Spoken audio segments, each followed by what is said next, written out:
திருச்செந்தூர் சுப்பிரமணிய சுவாமி கோயிலில் விடுமுறை தினத்தை முன்னிட்டு குவிந்த பக்தர்கள் நீண்ட வரிசையில் காத்திருந்து சாமி தரிசனம் செய்கின்றனர். இது தொடர்பான விவரங்களை செய்தியாளர் பவானி வழங்க கேட்கலாம். பவானி வணக்கம். கள விவரங்களை பதிவு பண்ணலாம் பவானி. நிச்சயமாக, அதாவது திருச்செந்தூர் சுப்பிரமணிய சுவாமி திருக்கோயிலுக்கு தினசரி பல்லாயிரக்கணக்கான பக்தர்கள் வருகை தருவது வழக்கம். வருகை தரக்கூடிய பக்தர்கள் நாளைக்கிணறில் புனித நீராடிவிட்டு முருகனை வழிபட்டு வருவாங்க.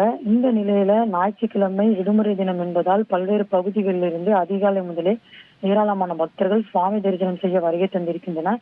வரக்கூடிய பக்தர்கள் பால்குடம் எடுத்தும் காவடிகளை சுமந்தும் முருகனின் திருப்புகளை பாடி குழுக்களாக அமர்ந்தும் தரிசனம் செய்து வருகின்றனர். கோயிலுக்கு வருகை தந்த பக்தர்கள் கோவில் முன்பிருக்கக்கூடிய கடற்கரையில் புனித நீராடி தற்பொழுது குடும்பத்துடன் நீண்ட வரிசையில் காத்திருந்து தரிசனம் செய்வதை நம்மால் பார்க்க முடிகிறது. இதன் காரணமாக திருச்செந்தூர் கோவில் வளாகம், கடற்கரை பகுதி, நாளிக்கிணறு, முடிக்காணிக்கை செலுத்தும் இடம், பேருந்து நிலையம் போன்ற பகுதிகளில் அதிக அளவில் பக்தர்கள் கூட்டம் அலைமோதி காணப்பட்டு வருகின்றது.